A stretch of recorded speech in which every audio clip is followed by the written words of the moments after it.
Mesdames, Messieurs, bonsoir.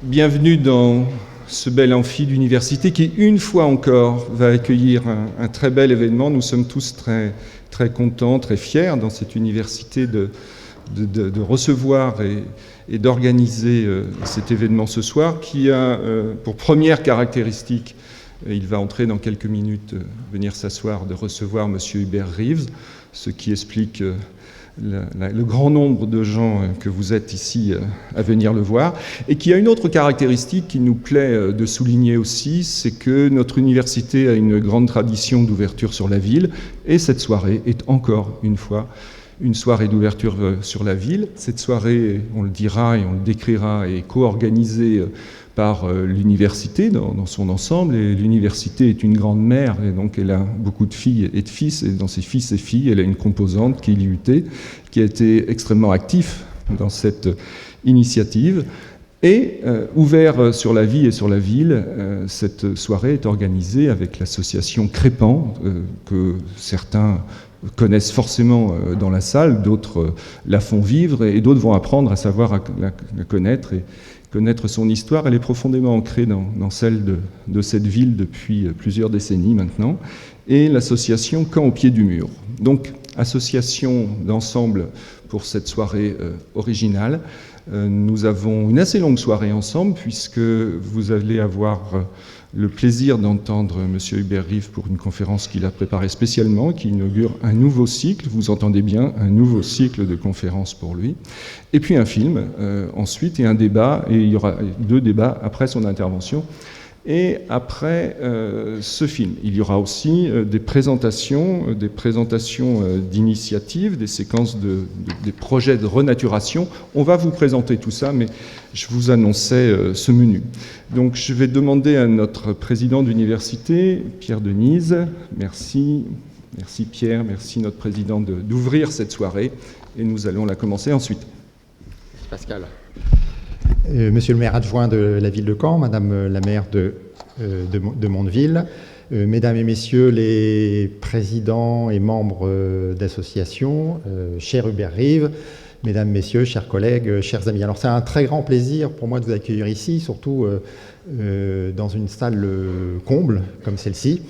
Il me semble que beaucoup d'entre vous ne sont pas habitués de venir à l'université, donc si nous n'étions pas aussi en retard que maintenant, je vous aurais fait l'historique, les tenants, les aboutissants, l'offre de formation, le nombre d'unités de recherche, mais je vais abréger tout ceci.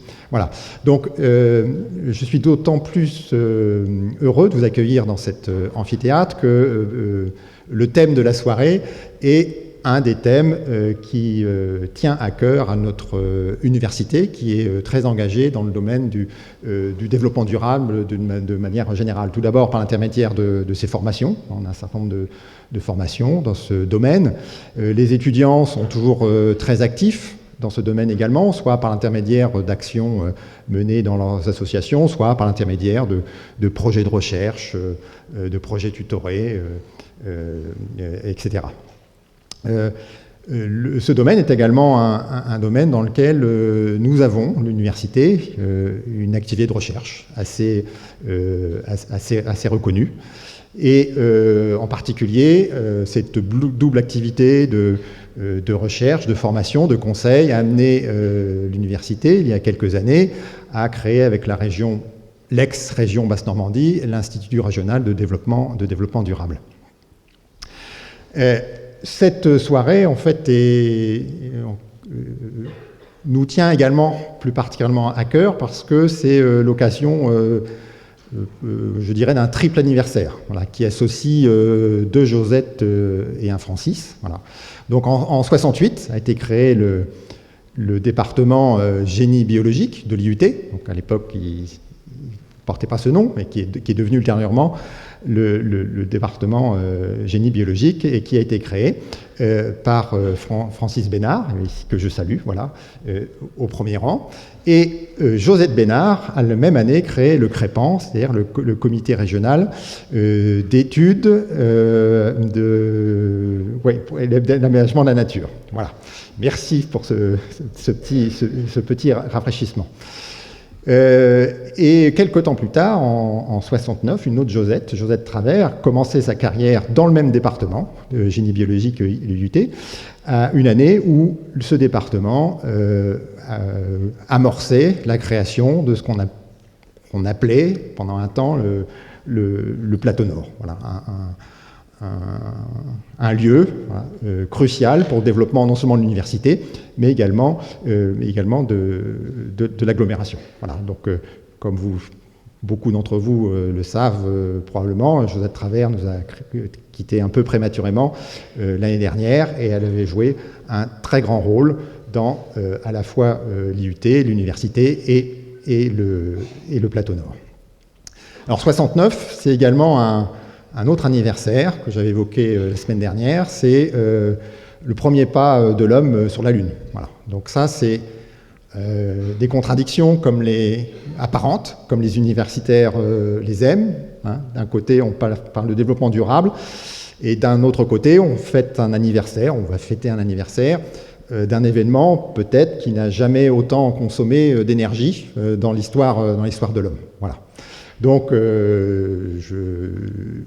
voilà, c'est les contradictions que les universitaires aiment, voilà, et qui font la richesse de notre quotidien. Voilà, je ne vous embête pas plus longtemps, je vous souhaite une excellente soirée, voilà, avec cette présentation, ce film et ces débats.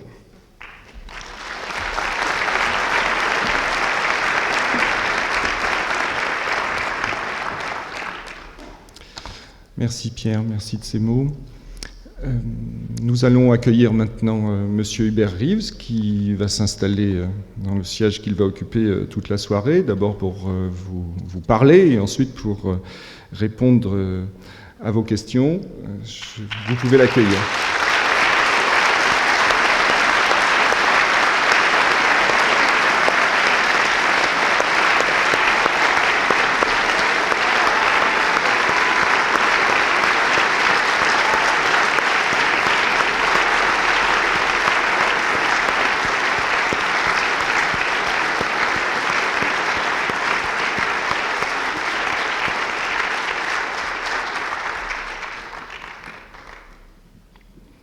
Monsieur Reeves, je veux vous dire à nouveau, et je ne pense pas du tout déformer ce qu'ont à l'esprit et sur les lèvres beaucoup de gens qui sont dans cette salle, nous vous remercions beaucoup d'être venus jusqu'à nous. Nous sommes extrêmement contents que vous nous fassiez l'honneur d'être présents ce soir avec nous.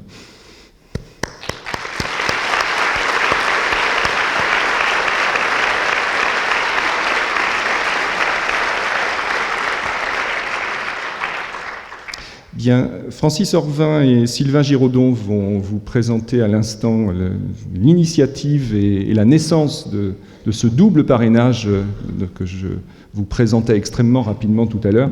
Ils vont vous le dire beaucoup plus précisément et plus savamment.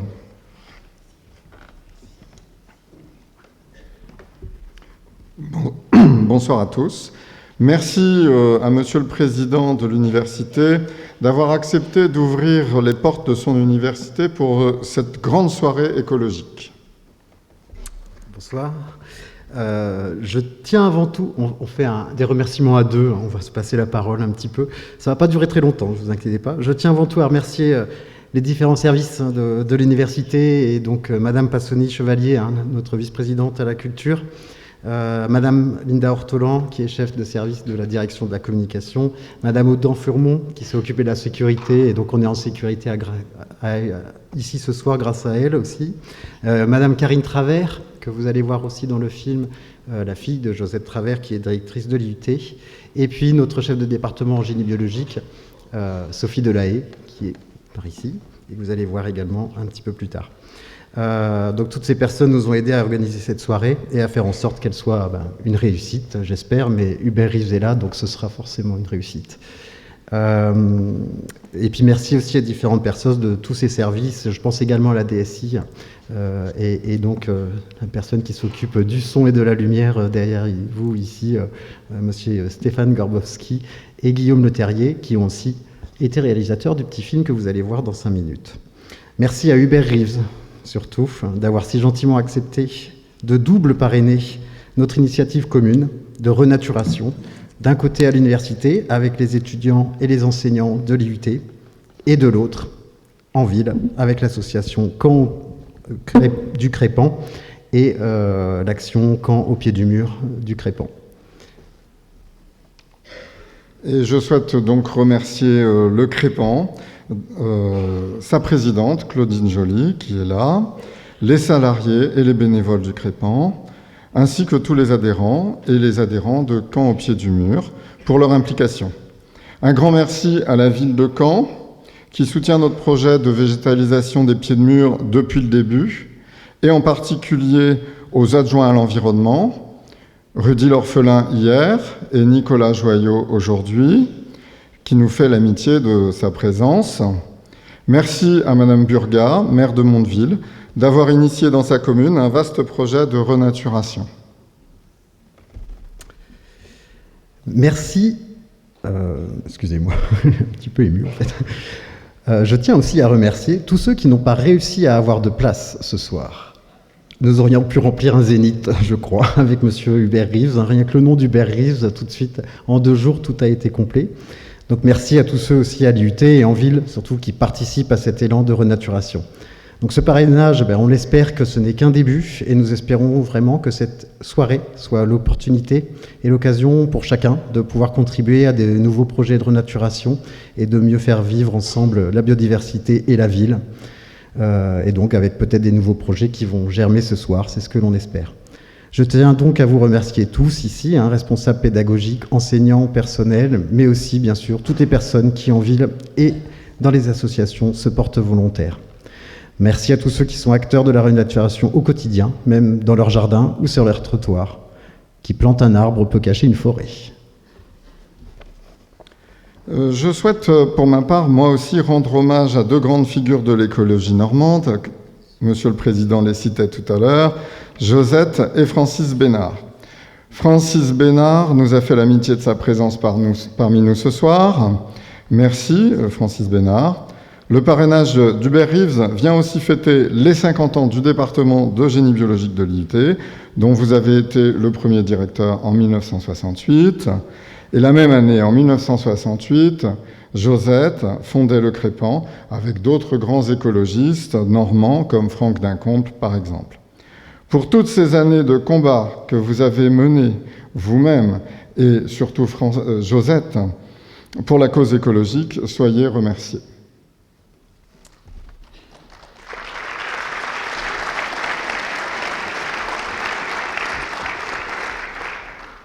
Nous tenons à souligner aussi l'incroyable volonté et l'enthousiasme des étudiants à prendre en charge de telles actions et le projet que vous allez voir dans le petit film qui va venir juste avant la conférence d'Hubert.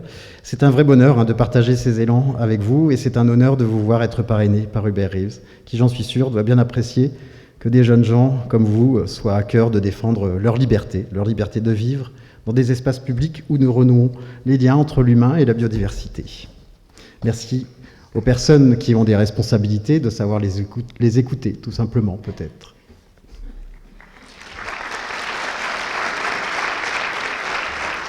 Nous avons l'ambition que la venue d'Hubert Reeves à Caen permette de lancer un grand mouvement de renaturation sur tout notre territoire. Planter des choux. Planter des pissenlits. Planter des ormes. Planter même des moineaux, des grenouilles. Planter des hérissons, même. Planter des mouches, des moustiques. Plantez-vous, s'il le faut. Mais surtout, ne restez pas plantés là.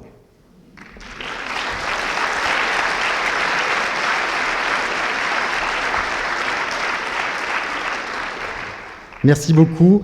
Et merci aussi, bien sûr, à Monsieur Biléon, derrière moi, qui va vous présenter le petit film sur le projet de renaturation de l'IUT et donc le parrainage et l'hommage à Josette Travers.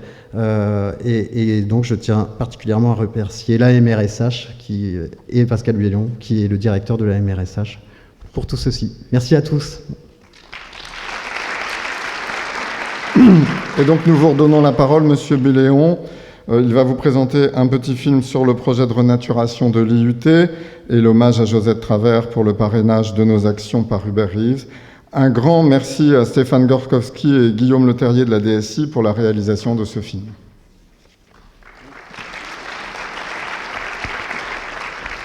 Et merci à vous qui avez organisé tout cela. Ne vous oubliez pas.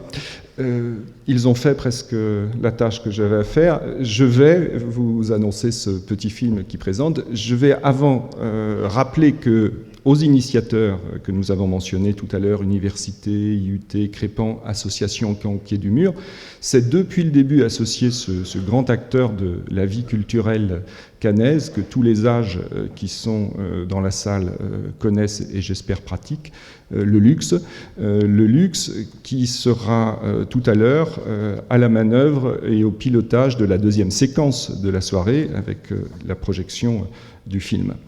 Avant tout ça, premier petit film qui présente le travail fait autour de ces questions de renaturation et la conférence d'Hubert Reeves que nous attendons bien sûr. Vous pouvez lancer le film s'il vous plaît ?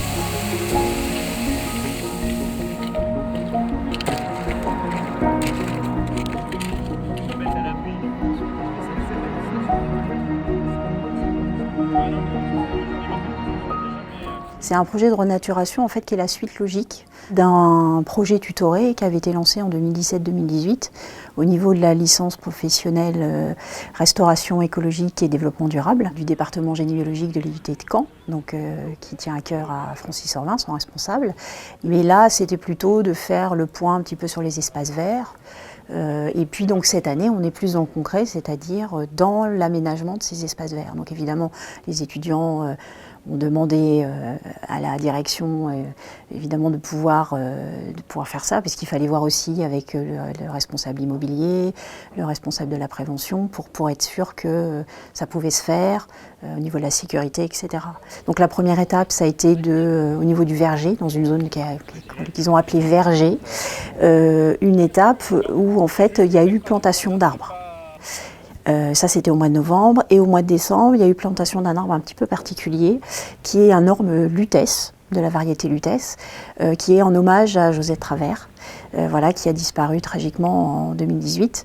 Et donc cet arbre, en fait, c'est vraiment très symbolique, puisque l'orme a disparu au XXe siècle dans les forêts européennes, ravagées par la maladie de la graphiose, qui est due en fait à un champignon pathogène inoculé par un insecte. Et cette orme variété lutèce, eh bien, via le Crépan notamment, il y a eu un travail de fait pour qu'il soit résistant. Et donc là, cet arbre-là, il est à la fois un arbre mémoire, mais aussi ce travail de scientifique, qui est un élément très important de l'IUT comme de l'université. Il va être l'objet d'un suivi au niveau botanique pour vérifier que tout va bien. Il y a aussi plantation de plantes grimpantes, comme la passiflore, du chèvrefeuille, etc., notamment sur la serre et puis le hall agroalimentaire du département génie biologique. Donc nous sommes en train de renaturer la zone de verger de l'IUT. Donc c'est une zone qui est assez artificialisée, qui est très entretenue. Et nous, on a voulu apporter de la diversité au niveau des plantations et des techniques de culture dans le cadre d'un projet collectif de licence REDD.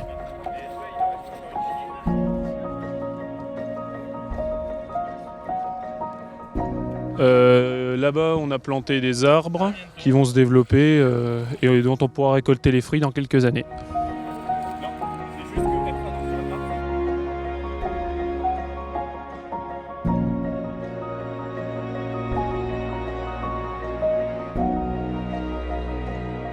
Donc ça, c'est une butte de permaculture qui va à la fois servir à couper les vents dominants et en plus ça peut servir de support de culture.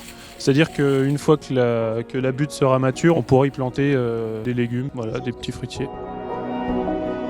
Alors il y aura un autre projet dans une zone qui sera plutôt la zone permaculture, où l'idée, ça ce serait dans un deuxième temps, il faut voir comment c'est envisageable, parce qu'on a une zone un petit peu plus en friche, pour notamment un potager.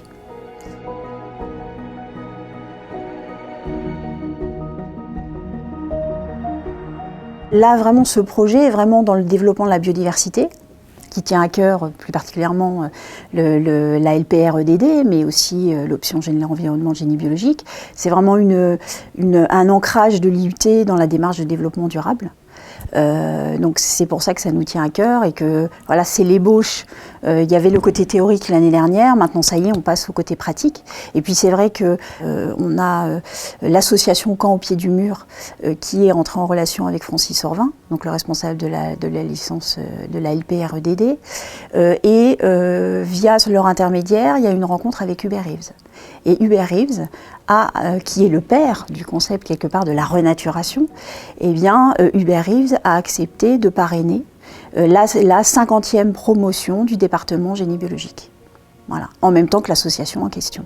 Donc il y a un grand événement, là, donc la grande soirée biodiversité, avec le débat, avec le film, etc., avec la conférence évidemment de M. Reeves, et ça tient à cœur aussi à la chef de département de génie biologique, Sophie Delahaye, et puis évidemment moi en tant que directeur, et puis le projet évidemment c'est aussi un projet à terme pour le bien-être des étudiants comme des personnels, parce qu'ici on a beaucoup d'espaces verts, comme à l'université, d'ailleurs c'est vraiment quelque chose de particulier à l'université de Caen. Cet espace vert, on a toujours eu des pommiers, donc là maintenant il y a d'autres arbres, il y a des plantes grimpantes, il va y avoir installation de tables de pique-nique, voilà, de poubelles à tri écologique, enfin voilà, le but c'est vraiment qu'il y ait voilà, cette biodiversité, cette renaturation, dans le cadre du bien-être pour tous.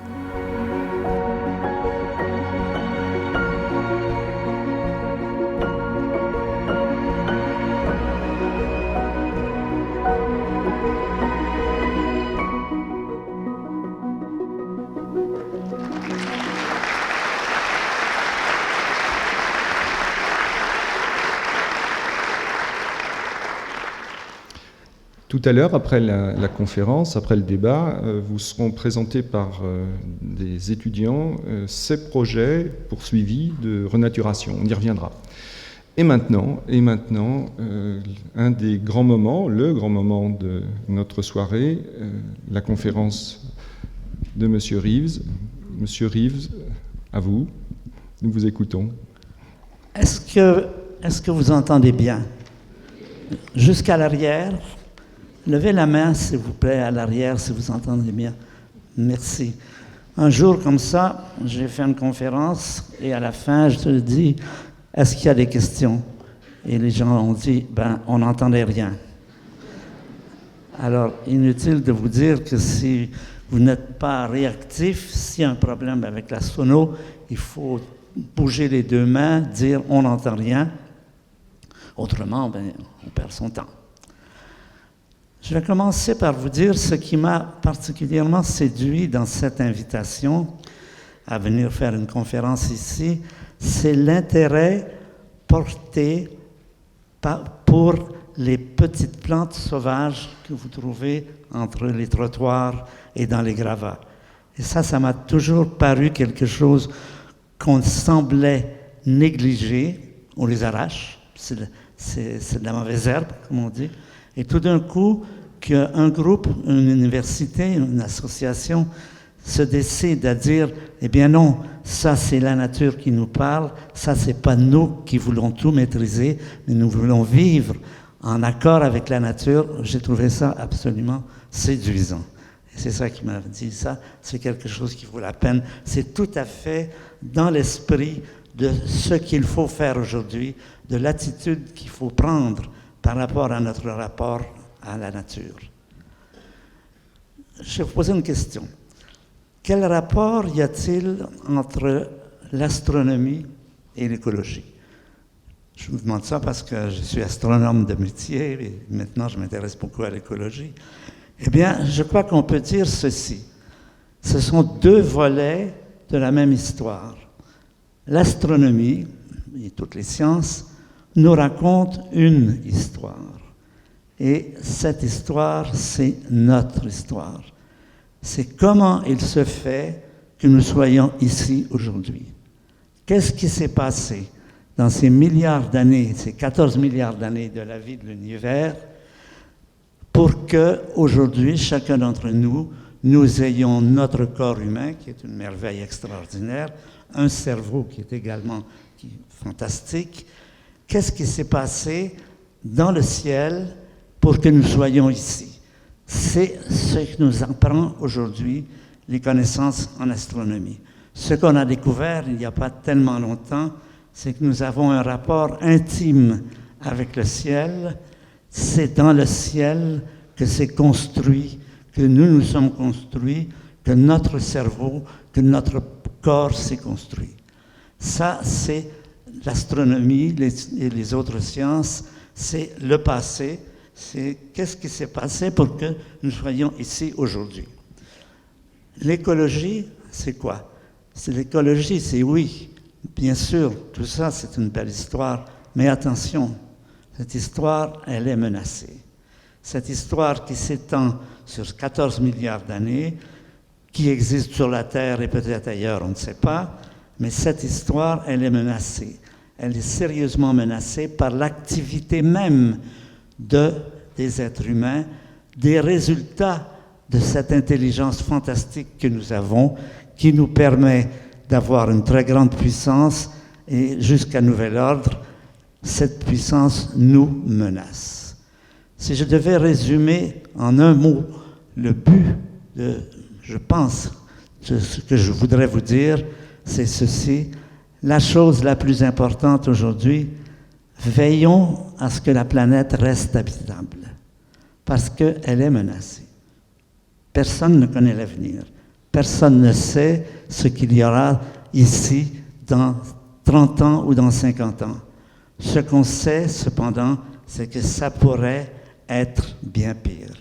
Ça pourrait être bien plus désastreux que ce que nous déplorons souvent au niveau des guerres et tout cela, et que le thème, je dirais, le mot, le slogan, il faudrait dire, faisons tout pour garder la planète habitable pour nos enfants et nos petits-enfants. Ça, c'est le résumé de ce que je voudrais vous laisser comme message, c'est cette urgence qu'il y a, parce que la situation, nous le savons, et nous avons des rapports réguliers qui nous signalent l'importance de ce point. On a tendance à l'ignorer parce qu'on n'aime pas ça, que c'est pas agréable de penser, que c'est comme ça.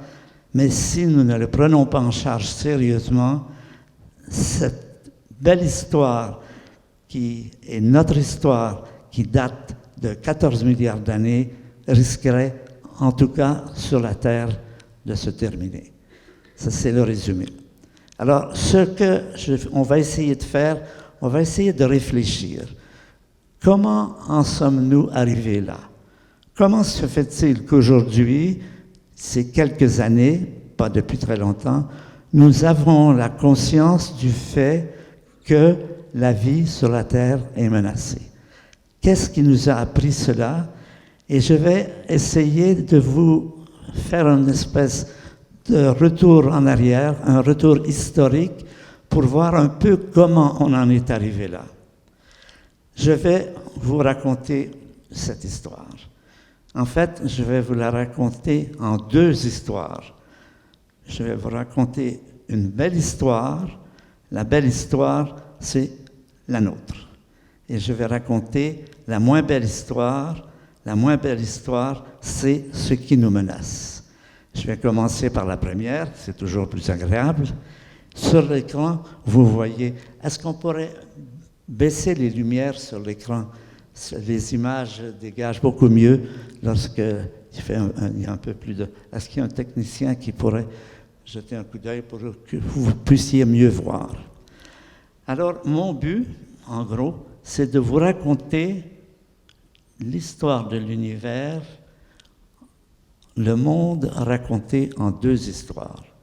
Une belle histoire et une moins belle histoire qu'il faudrait réconcilier. La belle histoire, c'est une histoire qui existe depuis 14 milliards d'années. C'est notre histoire. Elle est connue depuis peu de temps. Pendant longtemps, on a pensé que l'univers, c'est de l'univers que nous allons maintenant parler, a toujours existé, qu'il existera toujours. C'est un point de vue qui était défendu par Aristote, vous voyez que ça date, et elle a été acceptée tacitement par les sociétés. Le changement important, il arrive vers 1925. Là, il se passe quelque chose qui va changer complètement ce point de vue, qui va montrer qu'Aristote se trompait et que ce qui s'est passé, c'est tout autre chose. Rappelez-vous, 1925, c'est une période où on commence à faire des gros télescopes. Des télescopes qui permettent de voir non seulement les étoiles, les constellations, mais aussi les galaxies. Et là, un homme, ils sont nombreux, mais je cite en particulier un d'entre eux, qui s'appelle M. Edwin Hubble. M. Edwin Hubble, vous le voyez ici, il est à son télescope, et M. Hubble et ses collègues vont apporter deux éléments fondamentaux qui vont changer toute la pensée humaine. Il arrive quelquefois que des découvertes faites avec des instruments scientifiques, je dirais ordinaires, qui n'ont rien d'extraordinaire, ont un impact sur la connaissance qui va bien au-delà de la science elle-même, mais qui touche toute la pensée humaine. Et ça, c'en est un exemple. M. Hubble va nous apprendre deux choses importantes. Hubble s'intéresse beaucoup aux galaxies. Les galaxies, pour ceux qui ne sont pas familiers, je vous en présente une, c'est la galaxie d'Andromède, notre proche voisine, qui est à 3 millions d'années-lumière.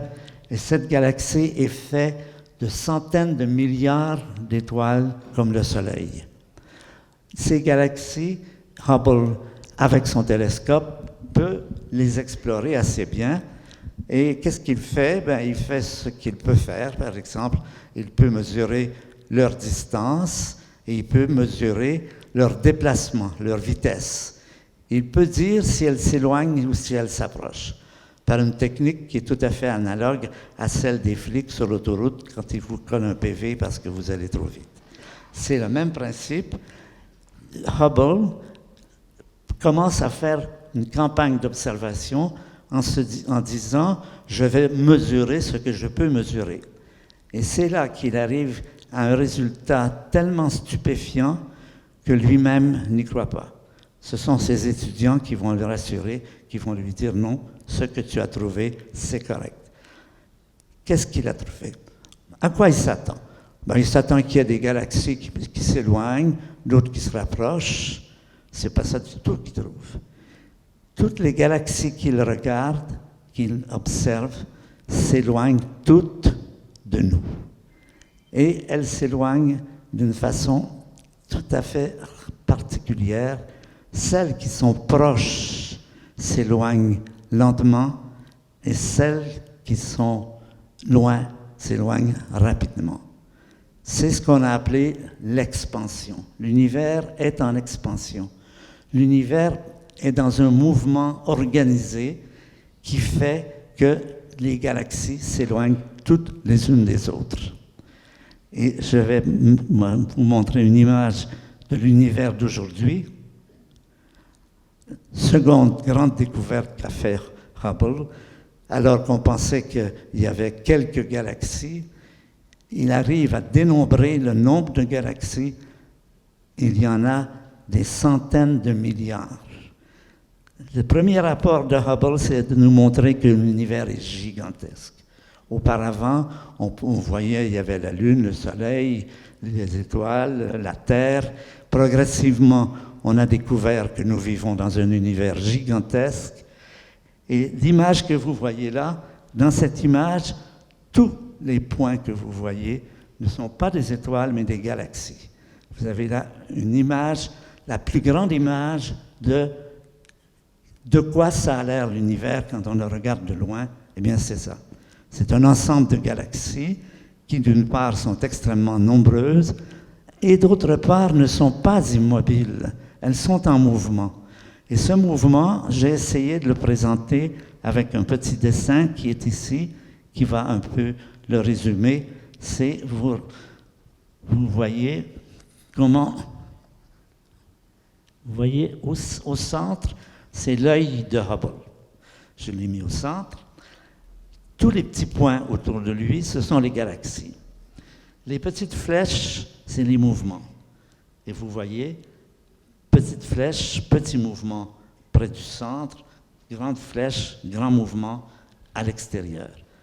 N'en concluez pas cependant que nous sommes le centre du monde. Toute personne sur toute galaxie verrait exactement la même chose.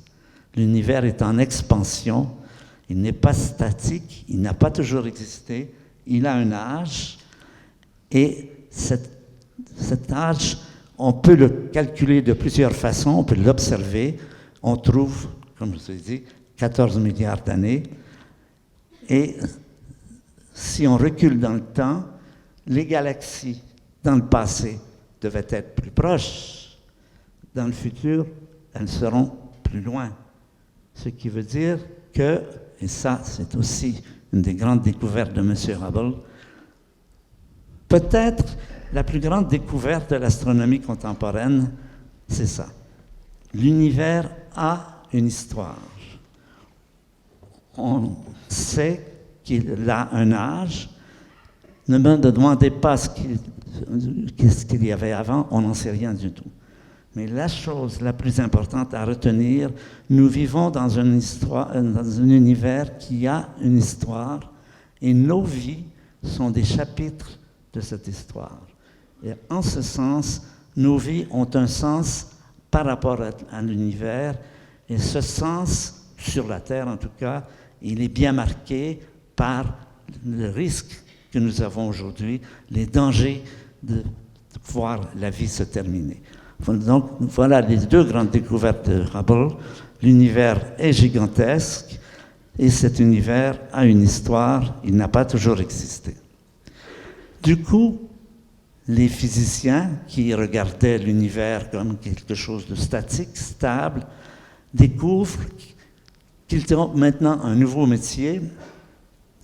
C'est quoi? C'est d'être des historiens, c'est-à-dire reconstituer cette histoire. Et c'est la tâche à laquelle, aujourd'hui, depuis une cinquantaine d'années, les physiciens et les astronomes se sont alliés, c'est reconstituer l'histoire de l'univers et par l'astronomie. Il y a deux moyens, deux auxiliaires importants qui permettent d'agir dans ce sens. D'une part, il y a des télescopes. On fait des télescopes de plus en plus grands pour pouvoir de mieux en mieux. Mais il y a aussi un autre élément qui est important, c'est la physique. Pourquoi? Parce que la tâche maintenant, ça va être d'essayer de dire qu'est-ce qui s'est passé dans l'univers. Et si on veut le savoir, il faut connaître les lois qui dominent la matière, qui gouvernent la matière. Et ces lois, on les découvre comment? Par la physique, c'est-à-dire par des accélérateurs comme le Ganil ici dans votre ville, bien sûr. Mais là, je vous ai mis celui de Genève, le grand accélérateur, celui qui a découvert le boson de Higgs à son temps et qui aujourd'hui continue à nous éclairer sur les lois qui gouvernent la matière. Et c'est ça qui va être la tâche des astrophysiciens qui progressent lentement, bien sûr. Et là se produit, souvent la nature est dure pour les physiciens, mais quelquefois elle est généreuse.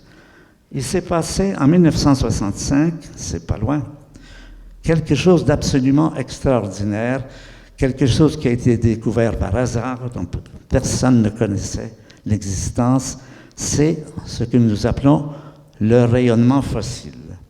Le rayonnement fossile, c'est une lueur, c'est une lumière qui est partout dans le ciel et dont nous savons maintenant, je n'aurai pas la possibilité de vous le prouver, ça serait long, que cette lumière a été émise au tout premier temps de l'univers. Cette lumière, vous allez la voir. Voilà donc les deux personnages qui l'ont découvert tout à fait par hasard. Non, elle va arriver tout à l'heure. Alors, maintenant, on continue notre réflexion. Nous avons une image du début de l'univers. Nous allons la comparer avec l'univers d'aujourd'hui. L'univers d'aujourd'hui est très richement organisé. Il y a des structures à toutes les dimensions. À partir des plus grandes dimensions, que sont les galaxies, comme vous avez vu, par ordre décroissant, il y a des étoiles, il y a des planètes, il y a la vie sur la Terre, au moins 10 millions d'espèces animales et végétales. Encore plus petit, il y a des molécules géantes, des molécules de notre génome, des molécules simples comme l'eau, le gaz carbonique, le méthane, l'ammoniac. Ces molécules sont faites d'atomes, que sont le carbone, l'azote et l'oxygène. Ces atomes sont faits eux-mêmes d'un noyau organisé, fait de protons et de neutrons, qui sont eux-mêmes des structures. Donc, notre univers d'aujourd'hui est très richement organisé en structures gigantesques de toutes les dimensions. Ce qui est important, c'est, alors ici, vous avez ce qu'on appelle la pyramide de la complexité. Elle vous montre comment ça s'est passé. En bas, c'est le début, le Big Bang. Et à mesure, ce sont les échelons par lesquels l'univers s'est organisé. C'est-à-dire, le tout début, on ne connaît pas. Après apparaissent les quarks et les électrons de nos courants électriques, qui forment les neutrons et les protons, qui s'associent pour former des atomes, qui s'associent pour former des molécules, des biomolécules, des cellules vivantes, et puis les organismes. Nous sommes là-haut, au sommet. Ce qu'il y a au-dessus, on ne sait pas. Mais cette construction de l'univers, cette structuration de l'univers se fait par ces différentes étapes. Et c'est un résumé de ce qui s'est passé entre le tout début de l'univers et maintenant. Et l'image dont je vous ai parlé, c'est l'image de tout l'univers le plus ancien est sans structure. Cette image nous a montré qu'au début de l'univers, il n'y a ni galaxies, ni étoiles, ni planètes, ni molécules géantes, ni organismes vivants, ni molécules, ni même des atomes. C'est en résumé l'histoire de l'univers, c'est l'histoire d'un univers qui apparaît dans un état incohérent comme un magma incandescent à des milliards de degrés et qui progressivement grimpe tour à tour les échelons de complexité pour devenir ce qu'il est aujourd'hui. Donc voilà la belle histoire. La belle histoire, c'est que parmi ces organismes de plus en plus complexes qui apparaissent, celui qui atteint le sommet, à notre connaissance, c'est le cerveau humain. Le cerveau humain est la structure la plus complexe, la plus efficace qui existe dans l'univers. Vous voyez comment notre présence se place ici, au sommet, sur le plan de la complexité, de cet échelon qui nous met au sommet de la structuration et de la capacité d'agir et de réfléchir.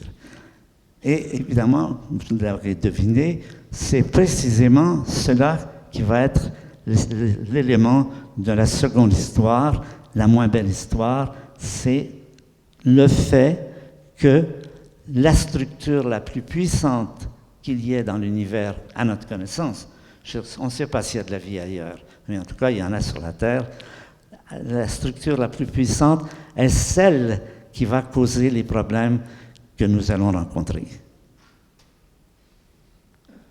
Alors, c'est l'histoire de la matière qui s'organise, et je vous ai mis quelques éléments de cette structuration, les atomes, et puis les lieux où se forment les atomes. Alors, ce que vous voyez ici, c'est une collision de galaxies. Voilà un des hauts lieux de la structuration du monde. Là, vous avez deux galaxies qui sont en collision. Les noyaux sont blancs, comme vous voyez, et ils sont entourés de nuages un peu bleutés. Ces nuages bleutés sont des étoiles géantes bleues. Les étoiles géantes bleues, nous en avons dans le ciel. Orion, si vous connaissez la ceinture d'Orion, ce sont des géantes bleues. Ce sont les étoiles où se forme l'oxygène. Parce que ce que nous savons maintenant, c'est que les atomes, carbone, azote, oxygène, toute la table des atomes, n'existaient pas au tout premier temps du cosmos. Ils ont été formés par des collisions de galaxies, et ces collisions de galaxies ont créé une très grande quantité d'étoiles géantes bleues qui, pendant leur vie, ont fabriqué des atomes, en particulier d'oxygène. Or, sachant que le corps humain est à 60% fait d'oxygène, vous voyez que vous arrivez là, un des chapitres les plus importants de votre existence. C'est le moment où les galaxies entrent en collision, forment des étoiles géantes bleues, lesquelles forment de l'oxygène qui va se disperser dans l'espace, et cet oxygène, éventuellement, va arriver sur la Terre, et un beau soir ou un beau matin, peut-être, vous serez conçu et vous serez fait de cet oxygène. Vous voyez, c'est pourquoi on l'appelle la belle histoire. La belle histoire, c'est l'histoire de l'univers qui se structure progressivement en construisant des structures de plus en plus complexes et qui, à un moment donné, sur la Terre, il y a quelques millions d'années, donne naissance à la structure la plus complexe, la plus performante qui existe. Et c'est ça que nous appelons la belle histoire.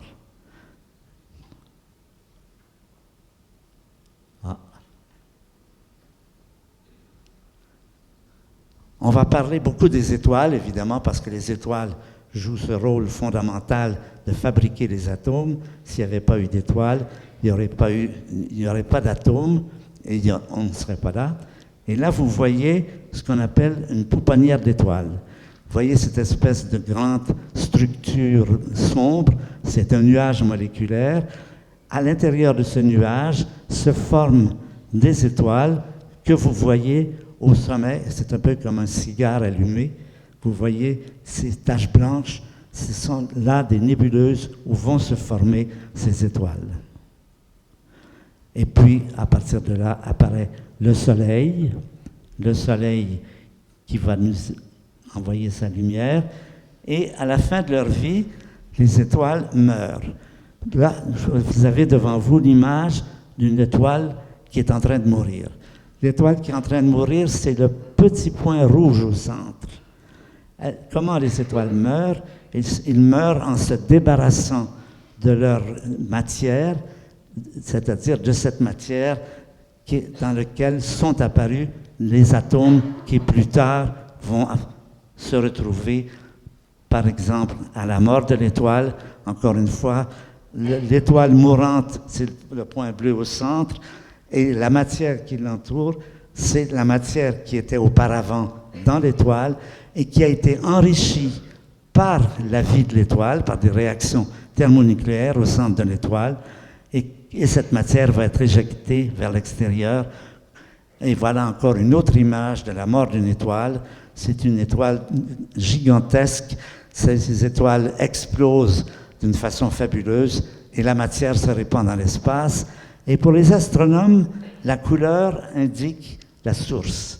Par exemple, le vert que vous voyez un peu vers le bas, on sait que ça, c'est de l'oxygène. C'est de l'oxygène qui a été fabriqué par l'étoile. Le brun, c'est de l'hydrogène ou de l'azote. Aujourd'hui, on connaît exactement les longueurs d'onde émises par les différents atomes, et donc on peut savoir quel type d'atome une étoile quelconque a pu fabriquer. Et puis voilà encore le système organisé avec le Soleil au centre, les planètes, la Terre. Et on arrive maintenant sur la Terre, à la naissance de la Terre. La Terre apparaît autour du Soleil à une température très élevée, qui est de l'ordre de 1200 degrés. C'est-à-dire, c'est une matière qui est tout à fait stérile, et c'est dans cette matière qui va se passer la chose la plus mystérieuse dont on n'a pas la moindre idée comment ça se passe. Quand la Terre apparaît, elle est à 1000 degrés, elle se refroidit. 1 milliard d'années plus tard, elle est à peu près à la température de 0 et elle foisonne de petits organismes vivants. C'est un des grands problèmes. Comment est-ce que la matière inerte des premiers temps de la planète s'est associée pour former des êtres vivants? C'est un des grands inconnus de la science habituelle. Ça,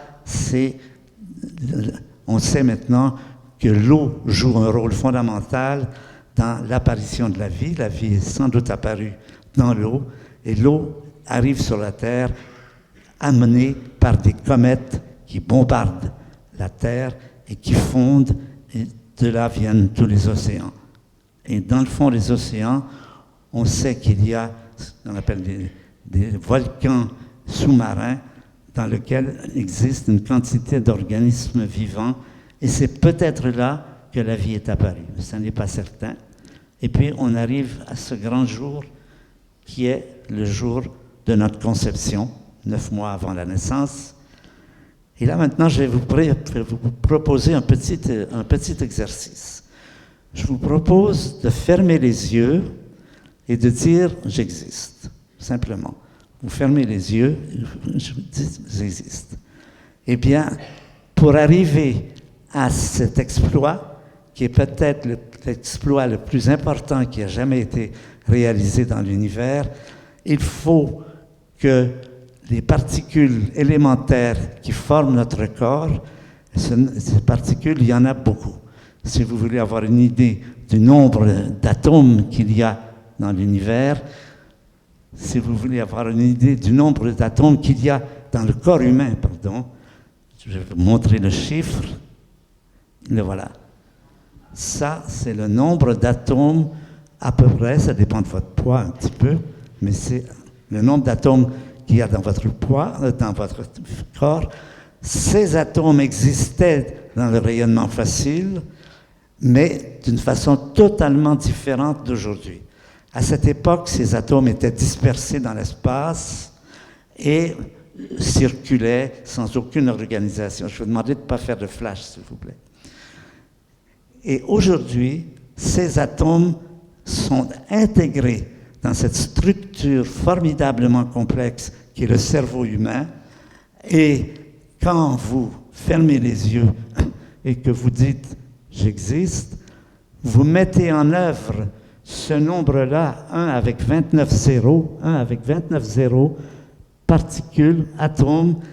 Ça prend tout cela pour atteindre ce résultat qui est simplement de dire « j'existe ».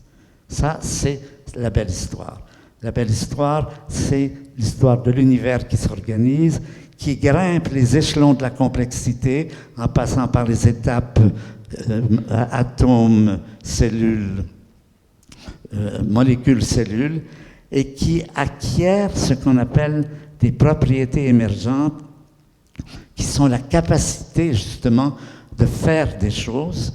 Et la propriété émergente ici, c'est vous avez pensé le monde existe et j'existe, et cela a exigé que 10 puissance 29, avec 29 zéros, particules, qui étaient déjà présentes il y a 14 milliards d'années, se soient au cours des milliards d'années agrégées de façon à pouvoir grimper l'échelle de la complexité en acquérant des propriétés émergentes jusqu'à atteindre cette propriété toute simple que vous venez de réaliser, qui est de dire j'existe, le monde existe autour de moi. Ça, c'est la belle histoire. Maintenant, on ne peut pas, dans la réalité, en rester simplement aux belles histoires. Il faut aussi regarder la réalité, et il n'y a pas que des belles histoires, et c'est par là qu'on va passer à la moins belle histoire. La moins belle histoire, elle est beaucoup plus récente. Elle a environ 3 millions d'années. À ce moment-là, un animal reçoit en cadeau, mettez des guillemets, là je parle de façon analogique, reçoit en cadeau un don fantastique qui est précisément l'intelligence. Cet animal qui devient nous, eh bien, c'est le voici. C'est lui. Pourquoi lui, le chimpanzé? Pourquoi c'est le chimpanzé qui reçoit ce cadeau de la nature? Pourquoi c'est en lui que va se développer et s'amplifier et s'améliorer l'intelligence? C'est comme ça. Ça non plus, c'est une chose que l'on ne comprend pas bien. Comment cet animal qui était pas plus intelligent que ses congénères devient en quelques millions d'années sur la Terre Einstein, c'est-à-dire acquiert ce cerveau fantastique que nous avons et qui justement va nous causer des problèmes. Quel problème? Eh bien, le problème, c'est que cet animal, il est bien mal nanti pour se défendre quand il apparaît, il y a 3 millions d'années, dans un monde naturel hostile. La règle, c'est manger et ne pas être mangé. Et lui est très mal nanti. Il n'a pas de griffes comme les tigres, il n'a pas de venin comme le serpent, il ne court pas vite comme les guépards, il ne vole pas comme les oiseaux. Il est vraiment mal parti. Ce qui va lui permettre de survivre, c'est son intelligence. Sans son intelligence, cet animal ne serait pas resté vivant et nous ne serions pas là. Et son intelligence, précisément, va l'aider en fabriquant des armes. Le rôle de l'intelligence dans la destinée humaine. Eh bien, il fabrique des armes. Les humains apparaissent en Afrique. Ils sont faibles et mal armés pour se défendre. Ils sont sauvés par leur intelligence. Alors, ils commencent par faire des armes plutôt simples, et puis, comme ils sont très intelligents et très astucieux, ils inventent des armes de plus en plus efficaces, des frondes en particulier, et puis plus tard, des arcs, des arbalètes, puis des fusils. Ils découvrent le salpêtre, la poudre, et puis des canons, des chars d'assaut, et un beau jour récent, la bombe atomique et l'explosion nucléaire Hiroshima. Je vais vous raconter une histoire vraie. Ça se passe en 1983. Là, on se trouve à Moscou, au quartier général de l'arsenal nucléaire soviétique. Il y a un homme qui s'appelle M. Stanislas Petrov qui est en charge de cet arsenal. Il reçoit un message de son quartier général qui lui dit « Les Américains viennent de lancer des salves nucléaires qui seront ici dans 15 minutes. C'est le temps que ça prend pour aller de l'Amérique jusqu'en Union soviétique. C'est à vous de décider. C'est lui qui a le doigt sur le fameux bouton rouge. C'est lui qui a la responsabilité. » Stanislas Petrov ne fait rien. En ce sens, il désobéit. Il sera puni, après il sera récompensé. Heureusement qu'il n'a rien fait, parce que de toute façon, c'était une fausse alarme. Mais il faut maintenant regarder la situation en face. Pendant 15 minutes, toute cette belle histoire était menacée d'une destruction totale. Il y avait un arsenal tellement puissant que si l'alerte, l'alarme avait été vraie, s'il y avait eu vraiment une lance de fusée, probablement que là aussi nous ne serions pas là. C'est intéressant de réfléchir sur des événements comme ça. Ça montre jusqu'à quel point nous sommes fragiles. Ça montre jusqu'à quel point nous sommes menacés, et nous sommes menacés par nos propres inventions. Les bombes atomiques, ce sont nos inventions. Nous avons bâti ces armes pour nous protéger. Notre puissance, au début, nous a été bénéfique, puisque c'est grâce à elle que nous avons pu survivre.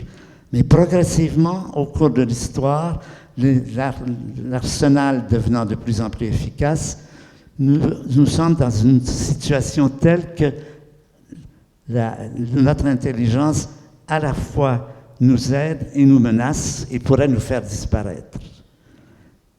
M. Petrov a été ensuite puni, puis ensuite récompensé. Là, il faut que vous le voyiez. C'est le 26 septembre 1983.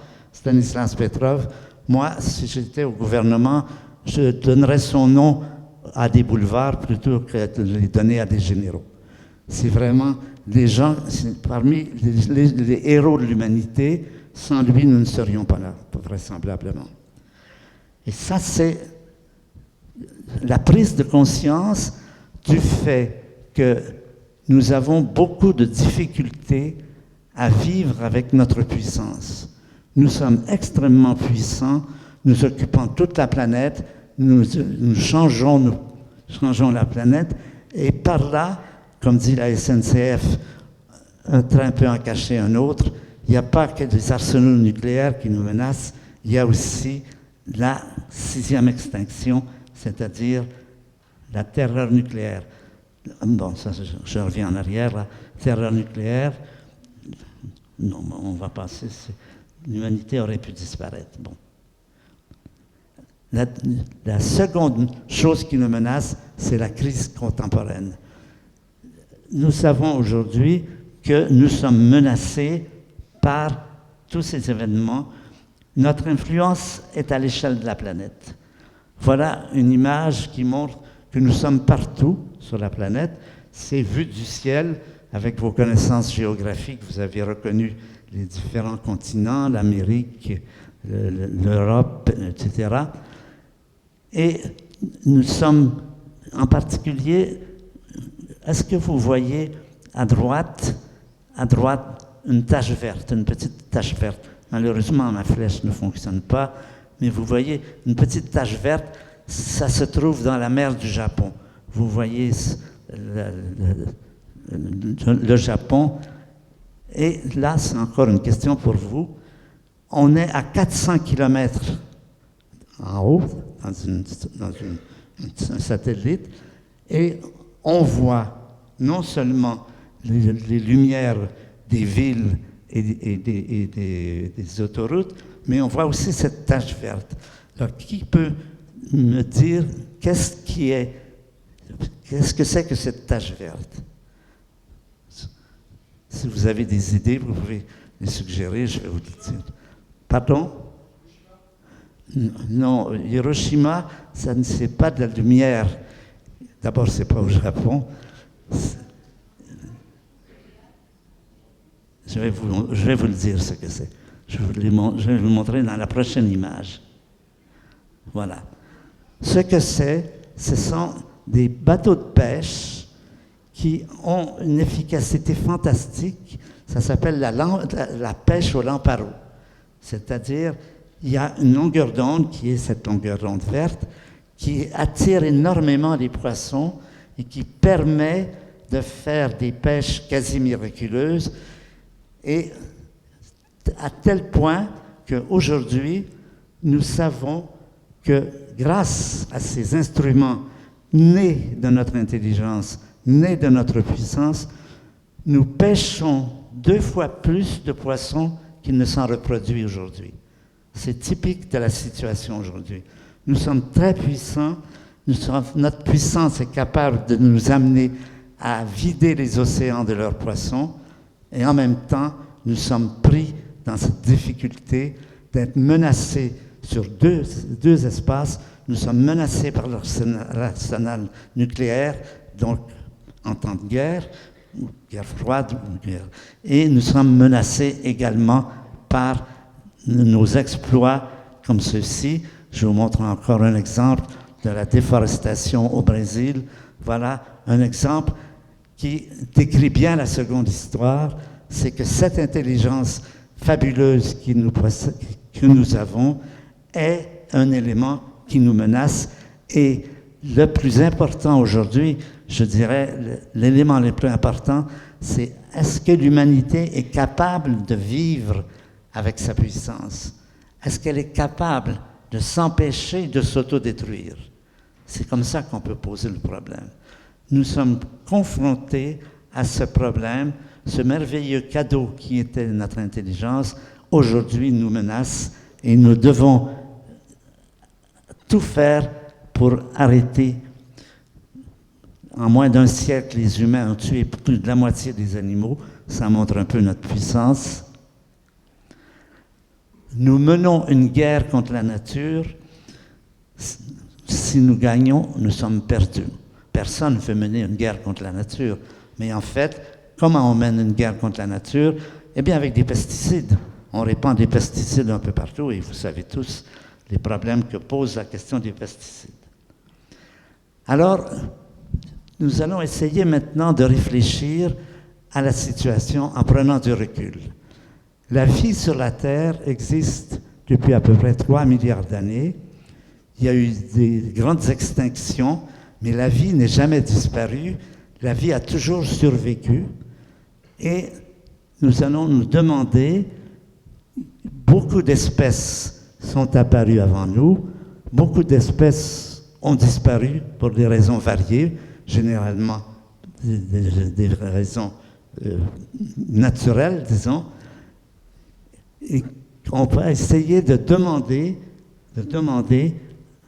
à ces espèces, on va demander aux tortues comment elles ont fait.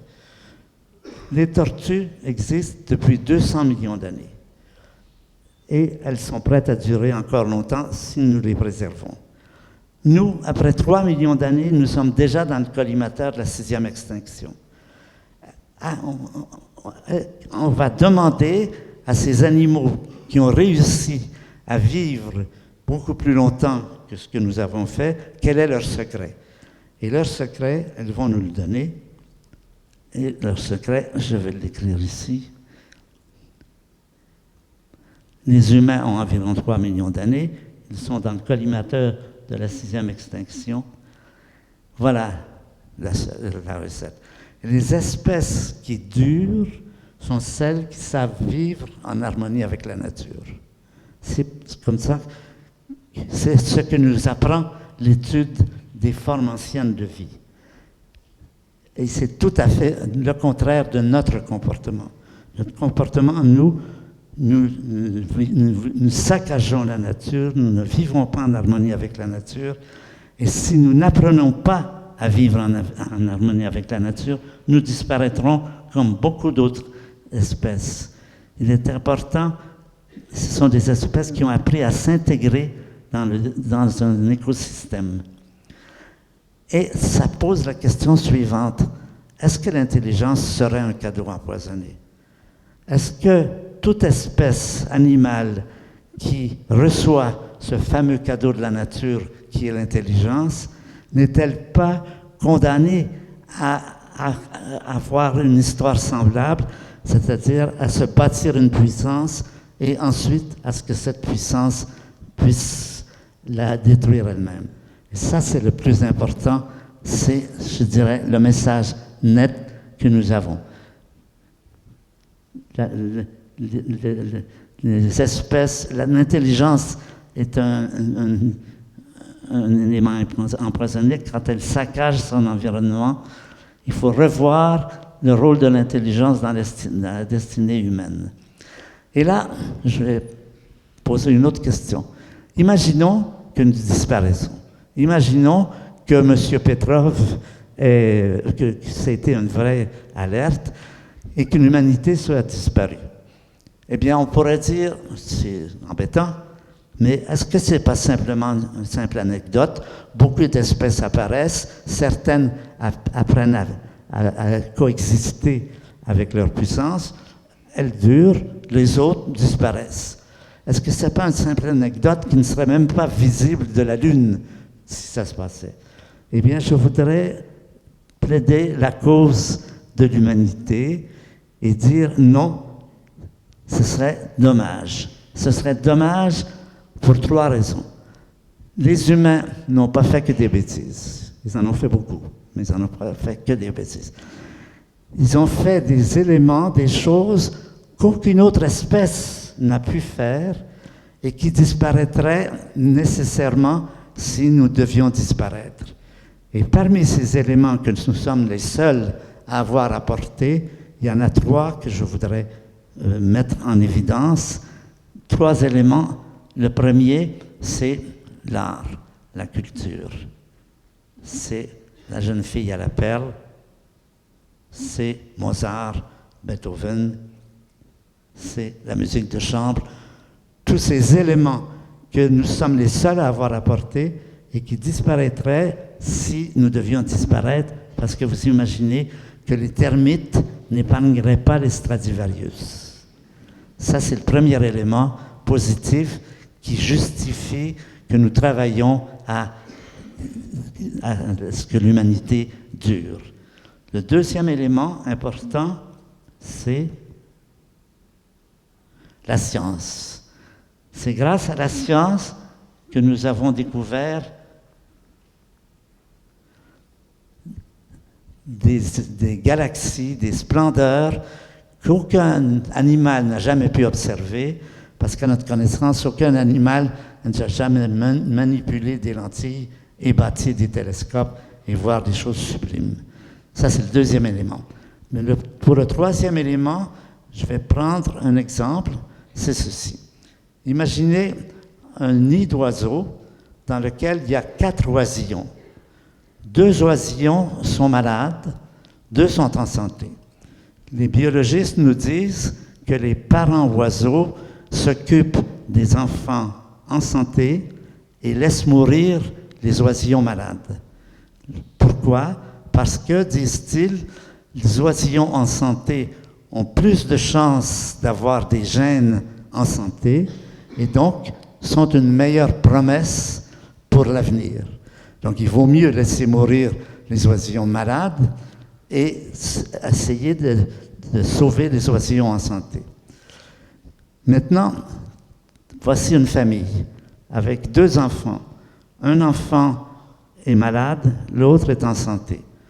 Les parents vont s'occuper de l'enfant malade, peut-être même plus que de l'enfant en santé.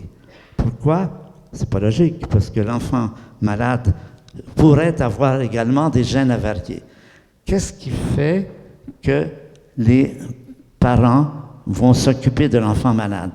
C'est qu'il s'est passé dans l'évolution un élément, là aussi qui reste très mystérieux, c'est l'apparition d'un sentiment qui s'appelle la compassion. C'est le fait que nous souffrons de voir les autres souffrir. C'est-à-dire que nous avons envie de nous occuper d'eux et faire quelque chose pour eux. Comment c'est venu? On ne le sait pas très bien. Ça existe aussi chez certains animaux, mais d'une façon plus globale chez les êtres humains. Les êtres humains sont les seuls à avoir développé la Croix-Rouge, Amnesty International, la médecine, les hôpitaux, tout cela. C'est propre aux humains. C'est la troisième raison, le troisième élément positif qui fait que l'humanité mérite d'être préservée. C'est parce qu'elle a amené ces 3 éléments, l'art, la science et la compassion. Et maintenant, je vais vous parler du réveil vert. Le réveil vert, c'est ceci. Ça fait longtemps que les humains savent que se comportent mal avec la nature, saccagent la nature. D'aussi loin qu'on peut voir dans l'histoire, ce comportement humain a toujours été présent. Beaucoup de personnes l'ont déploré, mais les premiers à le prendre en charge et à décider de ne pas se contenter de déplorer, mais de faire quelque chose, ça date à peu près de 1875. Ça se passe aux États-Unis. Et voilà un second héros pour l'humanité. Monsieur John Muir est un de ceux qui ont fait les premiers parcs animaliers, que Yellowstone, Yosemite, et qui ont obtenu, surtout le plus important, des lois pour essayer de préserver la nature. M. John Muir est allé voir le président des États-Unis et il a été le premier à faire des lois pour préserver la nature. Et une autre personne qui a joué un rôle très important, donc le Réveil vert, oui, ça se passe en Californie, les premières associations, les premières législations, les premiers parcs animaliers, l'historique de la préservation de la nature, les conférences, Rio de Janeiro, Johannesburg, et puis récemment Paris 2015, où il s'est produit un élément unique à peu près dans l'histoire de l'humanité, c'est qu'en novembre 2015, 194 pays, c'est-à-dire presque toute la Terre, se sont mis d'accord pour dire qu'il y avait un problème et qu'il était de toute urgence de le résoudre. On n'avait jamais vu une telle unanimité au niveau de l'humanité, et ça a été évidemment de réaliser que le problème du réchauffement climatique est un problème grave, qu'il fallait s'y mettre, et que sans ça, tout ce que nous savons. Et malheureusement, il y a eu des problèmes avec M. Trump, mais on espère que ça va se régler, mais pour l'instant, c'est ouvert. Et voilà une autre personne qui a joué un rôle important. Elle s'appelle Rachel Carlson. C'est vers 1960. Elle a écrit un livre qui s'appelle The Silent Spring.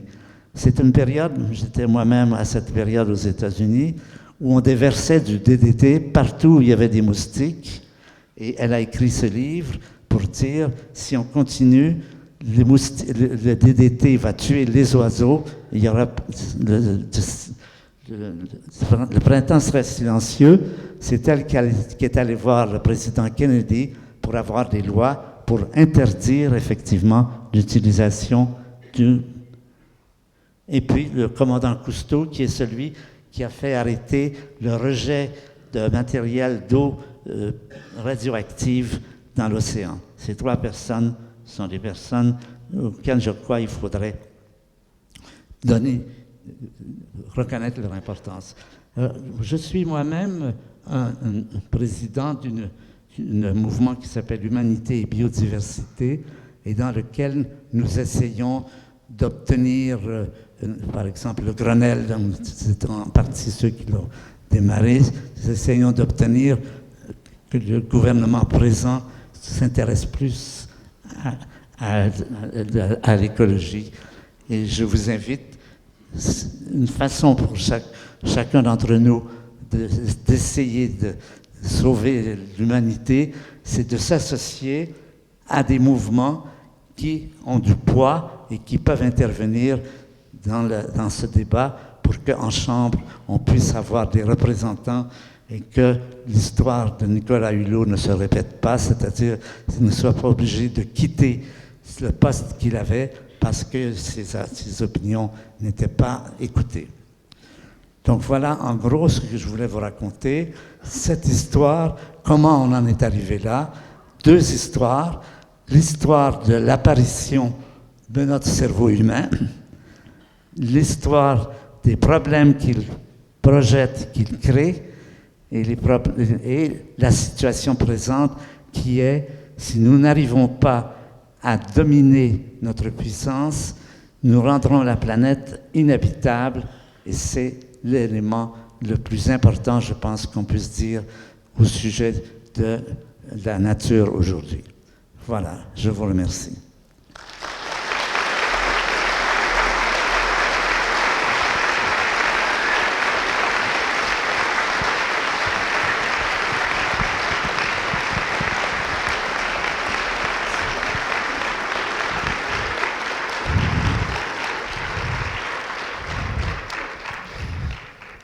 Merci à vous, Monsieur Rive. Nous savions que ce serait un grand moment.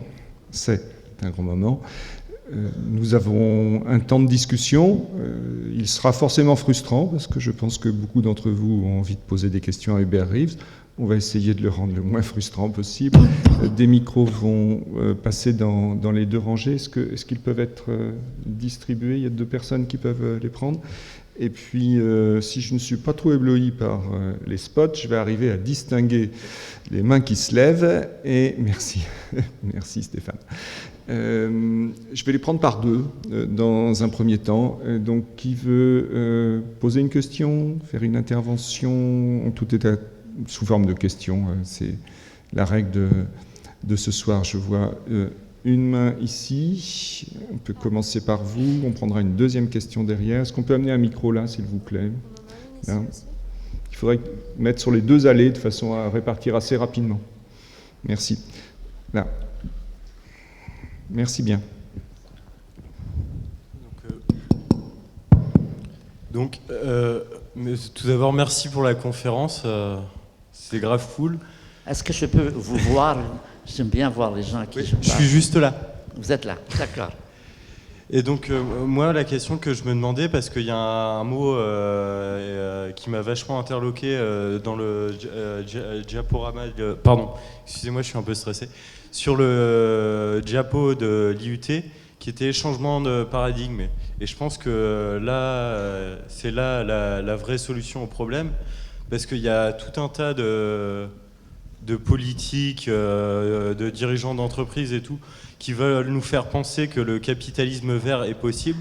Or, moi, je me demande si, comme on l'a vu avec le premier écologiste que vous avez nommé à la fin du 19e siècle, ce qui coïncide un peu avec la naissance du capitalisme, est-ce que changer les modes de production, ça serait pas plus simple et plus préventif que vouloir réparer avec des bouts de ficelle et vouloir gérer le capitalisme et la crise écologique en même temps? Oui, bon, je vais vous dire que je ne suis pas du tout un spécialiste de l'économie. Ce qui semble clair après la crise économique de 2008, c'est que l'état présent est invivable et que nous allons ne peut pas être durable. Donc, je suis d'accord avec ça. Ça fait appel certainement à des changements majeurs dans la façon des humains d'être ensemble, et ça va demander beaucoup d'innovation. Et c'est pour ça que je disais au début que j'ai bien aimé cette idée de respecter et de porter attention à des petites fleurs qui poussent dans des gravats. C'est tout à fait à l'opposé de la façon présente, et je crois que ça c'est assez fondamental, mais je ne pourrais pas en dire plus. Je crois que c'est sûr aujourd'hui qu'on va nécessairement vers des changements majeurs, mais personne ne sait pour l'instant et personne n'a présenté de solution. Mais je crois qu'on peut faire confiance à l'humanité, qu'avec leur intelligence, on peut espérer que les humains vont arriver à trouver un mode de vivre ensemble, ce qui est la grande question. Une autre question?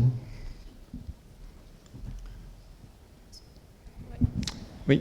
Ah. Bonjour, je suis ici. Je me présente, Émilie Gaillard, je suis maître de conférence à Sciences Po Rennes au campus de Caen et co-directrice du pôle risque à la MRSH. Juste pour participer aussi à un discours positif et optimiste et confirmer qu'il y a aussi un changement de paradigme au niveau du droit qui vise à instituer le droit des générations futures, ce développement durable, et que ce soit par le ralliement des nations autour de nouveaux concepts juridiques. En tout cas, je tiens vraiment à vous remercier pour votre présentation qui est absolument richissime. Et je voudrais vous demander, parce que j'ai bien conscience qu'on est au carrefour des récits, ça c'est un grand paradigme que l'on évoque, humanité et biodiversité, ce ralliement autour du respect des finitudes, mais il y a d'autres récits qui sont actuellement à l'œuvre. Je voulais savoir si vous en aviez conscience, notamment l'idéologie du transhumanisme qui vise à augmenter l'humain et qui va complètement dans un autre sens, dans une société hyper connectée et une humanité augmentée grâce aux nouvelles technologies. Oui, vous voulez qu'on parle de transhumanisme et de l'homme augmenté?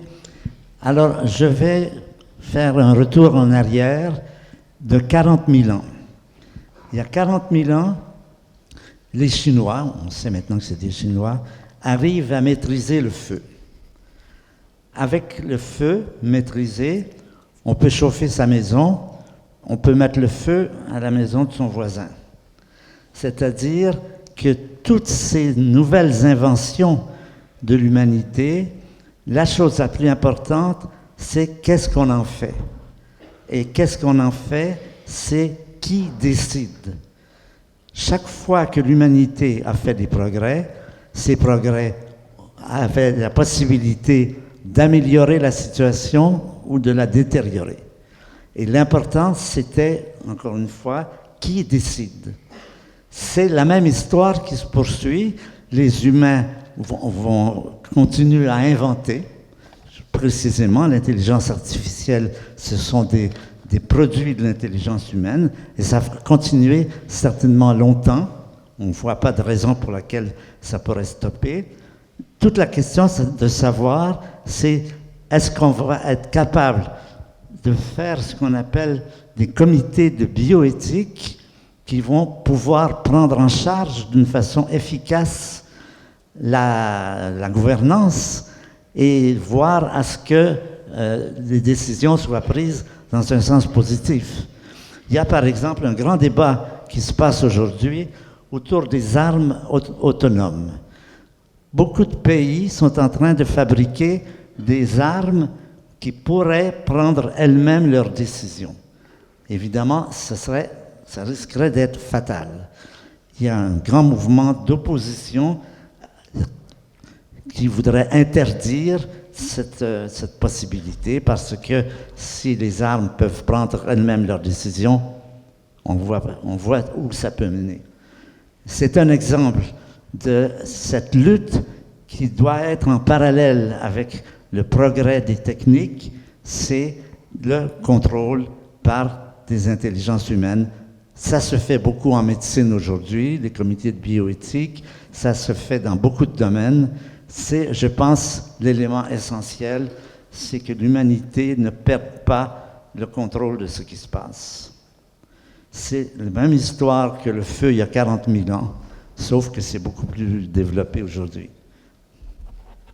Merci. Une autre question. Je vois une main à droite, là, derrière la caméra, là. D'autres ici, là et là ensuite. Bonjour et merci beaucoup pour la conférence. Alors, où est-ce que vous êtes, s'il vous plaît? Levez-vous, s'il vous plaît. D'accord, je les écoute. Alors oui, c'est mieux. Donc j'ai une question en deux temps. D'abord, selon vous, qu'est-ce qui explique que l'homme s'est retrouvé déraciné de la nature? Et ensuite, comment on pourrait reconstruire ce lien? Voilà. Alors répétez, je n'ai pas bien entendu vos deux questions. Selon vous, qu'est-ce qui explique que l'homme soit retrouvé déraciné de la nature, éloigné? Et ensuite, comment, selon vous, on pourrait reconstruire ce lien avec la nature dans les années qui arrivent et à court terme? Là, vous posez de grandes questions. J'aimerais bien savoir la réponse. Ce qui s'est passé, bon, j'ai essayé de le dire, c'est les êtres humains ont eu besoin de s'armer pour vivre, pour exister, et cet armement associé à la puissance intellectuelle des humains nous a amenés à la situation de la guerre froide. Je ne saurais pas en dire plus. Et comment faire pour changer cela, c'est-à-dire comment essayer de vivre en harmonie avec la nature, c'est-à-dire s'intégrer dans un écosystème. Nous sommes l'espèce la plus nulle sur le plan de s'intégrer dans notre écosystème. J'ai donné l'exemple des poissons, l'exemple de la forêt du Brésil. On voit que l'humanité, pendant longtemps, ne s'est pas du tout préoccupée de s'intégrer dans l'écosystème, mais s'est occupée surtout de faire du profit. C'est toujours la question que le profit et la sécurité ne font pas bon ménage. C'était pas très grave quand il n'y avait pas des problèmes aussi majeurs que ceux qu'on a. C'était grave, mais ça n'avait pas une portée mondiale. Aujourd'hui, ça a une portée mondiale et ça remet en cause l'existence même de l'humanité et de la vie sur la Terre. C'est ça l'important, c'est de prendre conscience de la gravité de la situation. Qu'est-ce qu'il y aura sur cette planète dans un siècle? Personne ne le sait.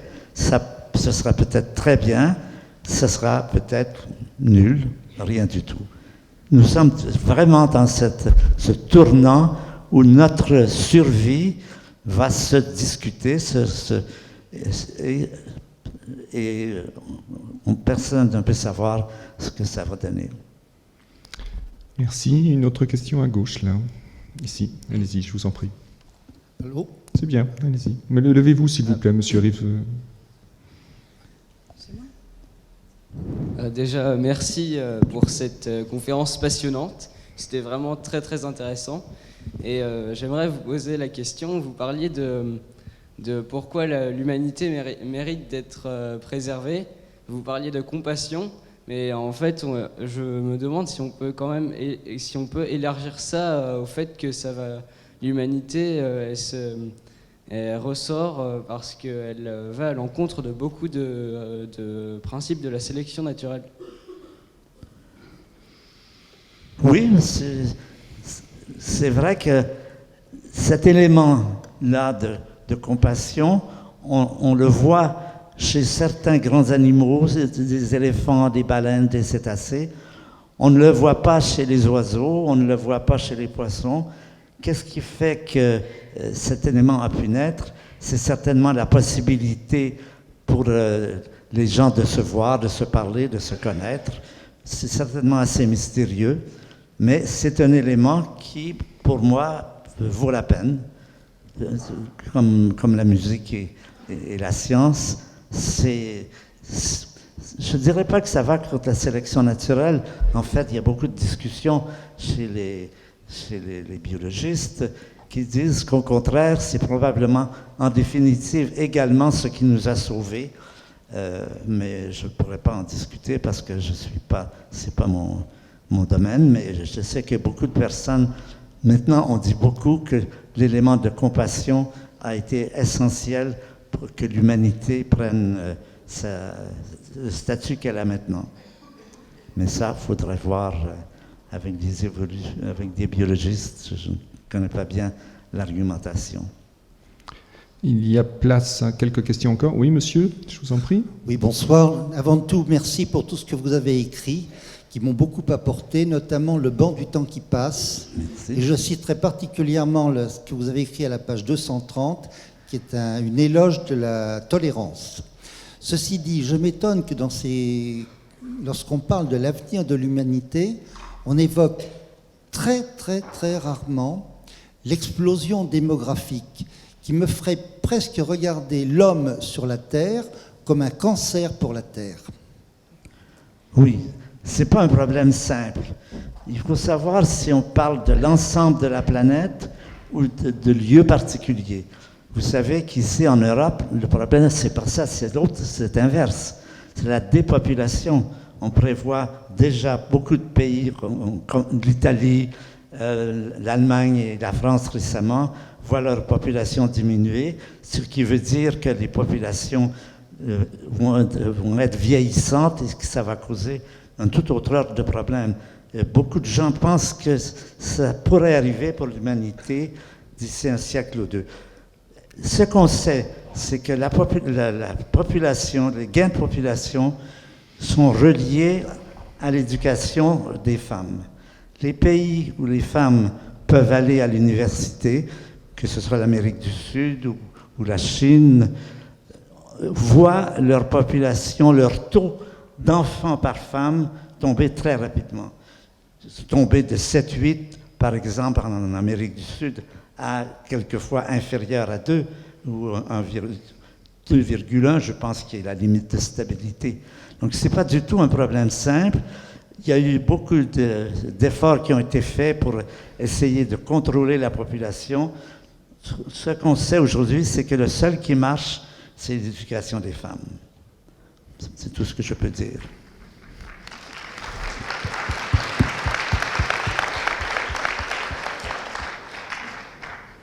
Mademoiselle, gauche. Oui, bonsoir et merci d'être là. En fait, on parle du constat du risque dans lequel on est sur l'environnement, etc. Il y a eu la signature à Paris en 2015 d'un accord général pour essayer de faire mieux. Et en fait, on a l'exemple à Montréal du traité qui a été signé contre les gaz à effet de serre, contre le trou de la couche d'ozone. Et en fait, je me demande à quel moment on pourrait avoir cette même impulsion qui a été très puissante et très rapide pour arriver à un effet et à des résultats aujourd'hui qui sont plutôt probants. Ça se passe comme ça aujourd'hui. Aujourd'hui, nous sommes dans une position où les éléments de réaction, de protestation, de sauvetage de l'humanité sont très importants. Pas tellement au niveau des gouvernements, mais au niveau des villes. Au niveau des villes, des instituts, des associations, ça prend, depuis 5 ou 10 ans même, ça prend une dimension, un accroissement considérable. Est-ce que ce sera assez rapide? Ça, c'est la question. Parce qu'en même temps, c'est une course. La destruction, le réchauffement, c'est des choses qui prennent un certain temps, mais un temps qui n'est pas infini. Est-ce que nous avons le temps de rattraper la situation avant d'atteindre des situations invivables? Ce sont des questions. Je n'ai pas de réponse, mais ce sont des questions importantes. Juste immédiatement, monsieur, là, à gauche, vous avez... Oui, on peut lui passer un micro, il avait demandé la parole. Voilà, parfait, merci. Oui, je me posais une question. Est-ce qu'on n'inverserait peut-être pas les rôles? Parce qu'on parle de compassion depuis tout à l'heure, que l'homme il est capable d'avoir de la compassion. Mais est-ce que finalement, ce ne serait pas la planète qui aurait la compassion pour l'homme? Puisqu'on sait que la planète, par rapport aux catastrophes naturelles, elle pourrait très bien, si on a des niveaux de catastrophes exceptionnelles, elle pourrait totalement balayer l'humanité en quelques jours par les volcans, par un tsunami. Et pourtant ça ne se produit pas. Donc moi je me pose la question, est-ce que finalement la planète elle a envie d'être sauvée? Là vous personnifiez la Terre, ça je veux bien, ça se fait, ça s'appelle Gaïa, c'est une sorte de mythe intéressant, mais en pratique je ne vois pas très bien comment ce que vous posez pourrait se réaliser. Il n'y a pas aujourd'hui sur la Terre de danger naturel qui pourrait éliminer l'humanité. Sauf une météorite, par exemple, comme c'était le cas pour les dinosaures, peut-être. Peut-être que c'est une météorite qui vont résoudre la situation. Ça paraît improbable, mais qui sait? Une, deux questions encore. Là, devant nous, deuxième rang. Merci. Oui, bonsoir. La question que je me pose, est-ce que l'humanité serait autosuffisante au niveau alimentaire si elle était totalement éco-responsable? Alors, ce qu'on dit, les estimations qu'on donne maintenant, c'est que on espère que la population va saturer autour de 9 milliards.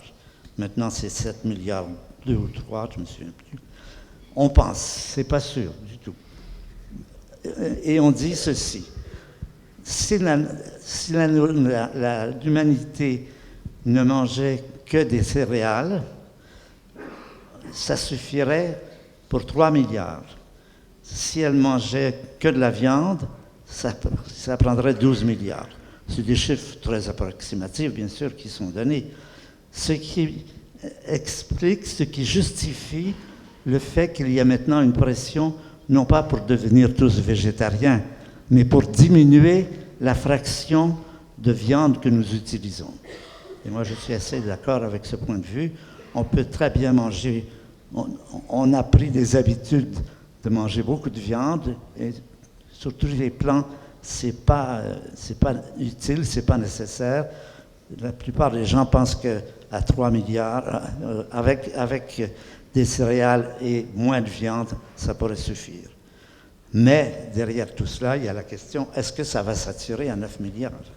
Ça, c'est loin d'être certain. Ça diminue, ça sature. La population croît moins vite maintenant. Elle croît toujours, mais moins vite, et notablement. Mais elle croît quand même. Et le principal problème vient de l'Afrique.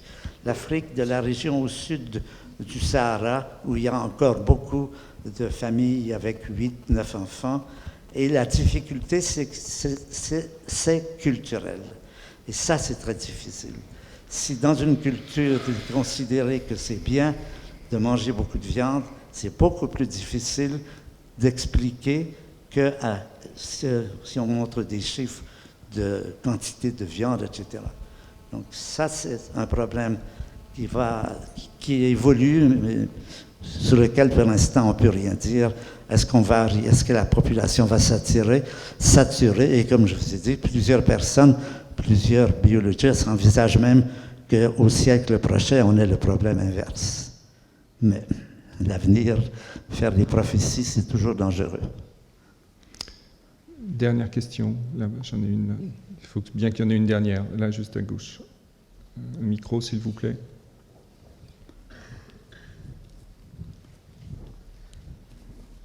Merci. Merci beaucoup. Si vous Bonjour pouvez Monsieur Reeves. Faites court, s'il vous plaît. Merci beaucoup. Alors j'avais une question un peu bête. On a parlé de Monsieur Hulot. On est tous ici parce qu'on croit en ce que vous dites. Comment faites-vous, vous, personnellement, parce qu'on reçoit plus de réponses négatives que d'ondes positives, je trouve, généralement. Qu'est-ce qui vous rend encore optimiste? Qu'est-ce qui vous relève quand, après une journée bien dégueu, après le ministre de l'écologie qui s'en va, ou une déclaration de Monsieur Trump, qu'est-ce qui vous rend encore optimiste après ce genre de choses?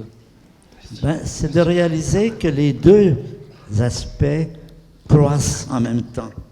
C'est de réaliser que nous ne sommes pas dans une situation purement négative, nous sommes dans une situation où les efforts de restauration sont de plus en plus importants, prennent de la valeur un peu partout, et c'est aussi une attitude volontariste. Je pense que c'est une attitude à prendre. Quand on dit que c'est foutu, c'est foutu. Ça, c'est sûr.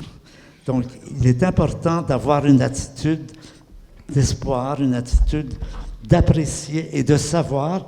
C'est pour ça qu'il est important de faire connaître ce qui se passe. Ça fait plus d'un siècle que le réveil a été commencé aux États-Unis. Il prend de l'ampleur. Les conférences internationales se font de plus en plus nombreuses. Elles n'ont pas toujours le résultat qu'on voudrait. Ça reste discutable. Mais ça n'est pas une situation qui paraît sans issue. C'est une situation qui... J'ai l'impression qu'il y a un avenir possible et que ça pourrait bien se passer. C'est ça qui me garde.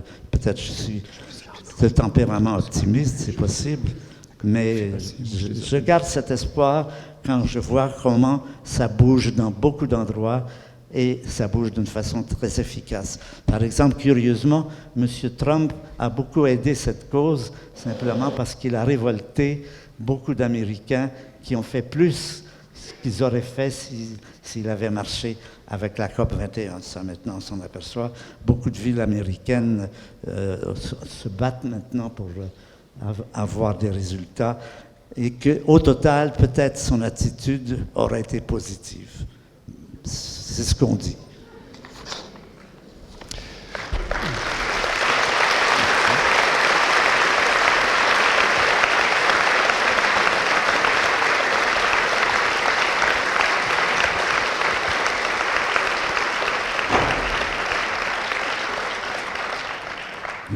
Merci à tous. C'est nous qui vous remercions. Merci de cet échange.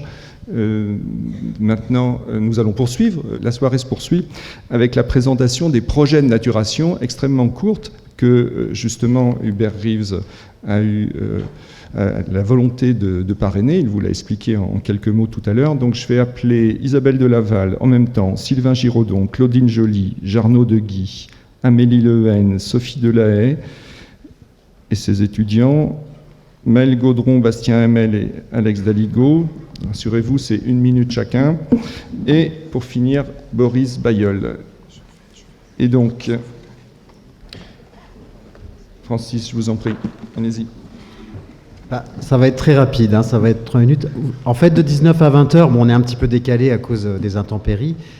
Il y a dans la Oula Magna, vous allez voir des posters qui vont être présentés tout de suite.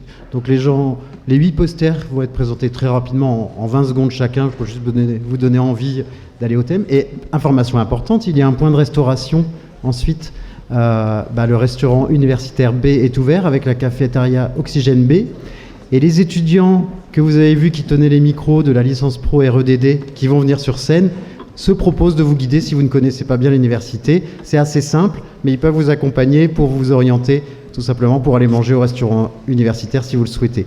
Voilà. Et la deuxième partie de soirée va être à 20h, peut-être 20h15, on va voir avec le luxe, mais comme on a un petit quart d'heure de décalage. Voilà, je vous souhaite une bonne soirée. Et donc, les posters, je vais laisser les gens se présenter. Et un petit mot aussi, est-ce que Manon Beau pourrait venir également pour poser une question à Hubert Reeves qu'elle souhaitait poser, je crois. Donc, elle va, voilà, comme 9e groupe, comme un poster, vous aurez pu poser directement votre question. Merci. Je vous laisse. Alors, on va commencer peut-être par Claudine, si tu veux. Voilà, votre poster. Donc, 1 minute. Donc, le CREPAN, Association fédérative régionale de protection de l'environnement. Notre moteur principal, je dirais, c'est la préservation de la biodiversité, mais nous sommes compétents sur tous les secteurs de l'environnement et en particulier, nous sommes reconnus pour siéger dans toutes les instances officielles. Mais nous faisons aussi des actions de terrain de préservation de la biodiversité, marais de la Dive, donc les pieds de mur, des tas d'autres activités. Je vous propose de nous rejoindre sur le stand. Nous avons un site internet, nous avons une page Facebook, donc n'hésitez pas à venir voir ce qui se passe chez nous. Et nous sommes nos locaux à la Guérinière à Caen, donc à la Maison des Associations, nous sommes très facilement joignables, contactables. Venez nous voir, merci.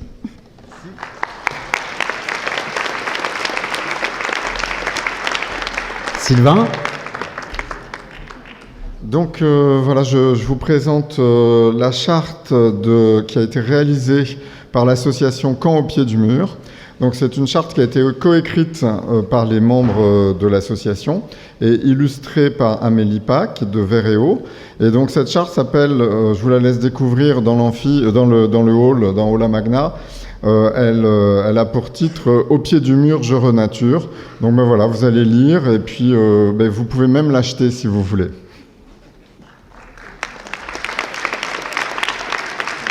Jarno. Bonjour à tous, donc Jarno Deguy, je suis cofondateur de Véréo, qui est une entreprise normande. J'ai pas trop le temps de tout vous présenter, si vous voulez vous pouvez nous rejoindre sur le stand, mais là je vais juste vous présenter une action qu'on a menée avec la ville de Mondeville. C'est qu'en fait, en liant une action citoyenne, c'est-à-dire qu'en incluant un petit peu ce que les gens ont envie d'avoir, ce que nous on pouvait apporter comme technicité et les souhaits de la mairie, on a mis en place en fait de la végétation en pied de mur, de l'adoption de pieds d'arbres aussi, et des changements un petit peu de pratique de gestion sur les espaces verts, mais aussi de revaloriser ces espaces. C'est-à-dire que des fois, c'est des espaces de pelouse qu'on pourrait peut-être faire quelque chose d'autre dessus. Donc voilà, très rapidement, très condensé. Je suis désolé, je pourrais vous en parler des heures, mais j'ai pas trop de temps. Donc si vous voulez en parler plus, n'hésitez pas à me retrouver sur le stand. Voilà, merci à tous. Boris. Bonsoir à tous. Donc je viens ici pour vous parler du projet PAA. On en est arrivé, on l'a vu un petit peu avec la conférence, à un stade où finalement on doit renaturer non seulement les milieux urbains, mais également le milieu rural. Et donc on est venu s'installer sur un petit terrain en Suisse normande, qui était pourtant préservé en agriculture biologique, mais sur lequel on a une biodiversité qui n'est pas aussi riche qu'elle devrait l'être. Donc voilà, ce projet, c'est un projet à la fois solidaire, de recherche scientifique, avec de la science avec conscience, et non pas science sans conscience, comme malheureusement on en fait trop souvent. Donc voilà, si vous voulez également des informations, n'hésitez pas à m'en demander. Et on est 2 sur le projet, il y a Elsa Motin et puis moi. Merci.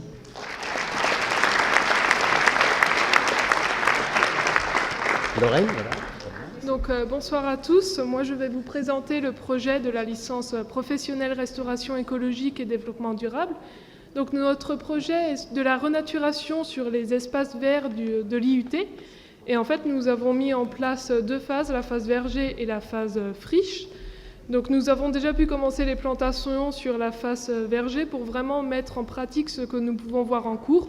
Et je vous laisserai voir notre affiche dans le hall juste après. Merci.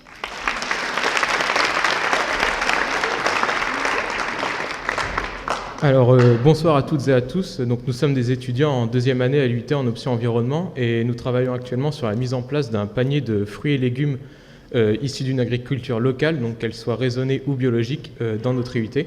Et donc grâce à un sondage que nous avons pu réaliser, nous avons constaté une réelle demande de la part des usagers de notre département. Cet engouement nous satisferait grandement car il traduit une réelle prise de conscience quant à notre situation environnementale actuelle.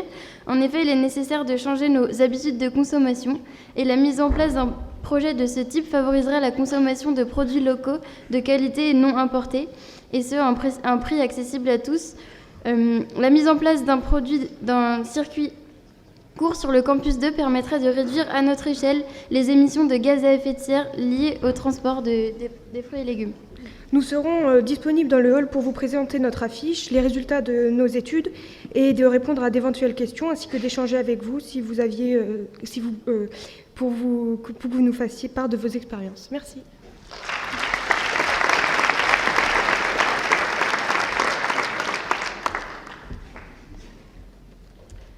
Bonjour à tous, du coup nous on est 2 étudiants en DUT génie biologique en option génie de l'environnement et dans le cadre de notre projet tutoré on a réalisé un partenariat avec le CIFDAC qui est un syndicat pour la valorisation et l'élimination des déchets d'Encan et on a mis ce projet en place pour mettre en place une filière de tri sélectif du papier de bureau vraiment au sein de l'IUT. Donc on a réalisé toutes les étapes, notamment de la sensibilisation auprès du personnel et des étudiants, pour leur expliquer un peu ce système de tri et un peu casser les idées reçues qu'il y avait autour du tri du papier. Et c'est donc un projet qui cherche à répondre à 2 enjeux actuels majeurs. Tout d'abord, il a un enjeu environnemental évident, puisque le recyclage du papier nécessite nettement moins d'eau pour son recyclage que pour sa production. Et il a également un enjeu social, puisque le CIFDAC, avec qui nous travaillons, travaille lui-même avec des entreprises qui cherchent à favoriser l'insertion en employant des personnes en situation de handicap et en situation de réinsertion professionnelle. Et c'est un projet pour l'instant qui est un projet pilote, mais il a pour vocation de s'étendre à l'ensemble de l'UIT et enfin à l'ensemble de l'université. Si vous avez besoin de plus de renseignements, on vous accueillera dans le hall à côté de notre affiche. Et je vais finir sur une petite citation qui est pour moi trop méconnue, c'est le meilleur des déchets est celui qu'on ne produit pas. Merci beaucoup.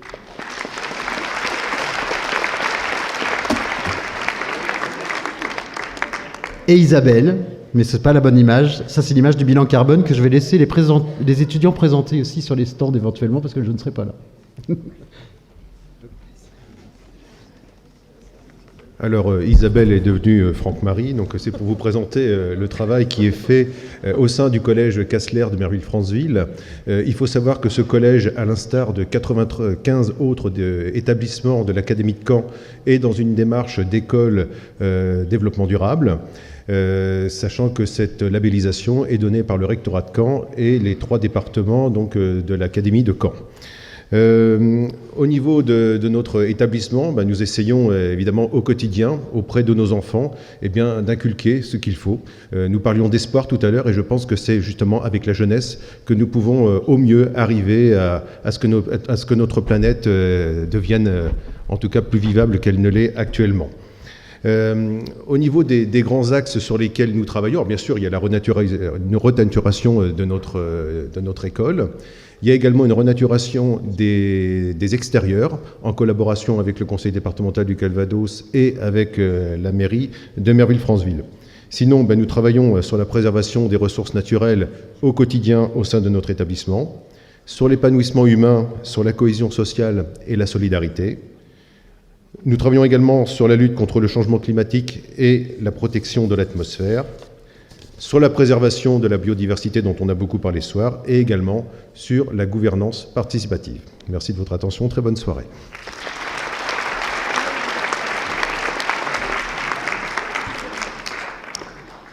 Vous voyez beaucoup d'initiatives et Hubert Reeves a eu raison de venir parrainer ces initiatives. Vous allez pouvoir les voir dans le Aula Magna. Il y a autant de stands que de posters, c'est bien cela. Donc vous pouvez discuter avec les initiateurs. Pour faire très court, rendez-vous 20h15 pour le film La Terre vue du cœur, en association avec le Luxe. Donc 20h15 ici, démarrage du film. À tout à l'heure.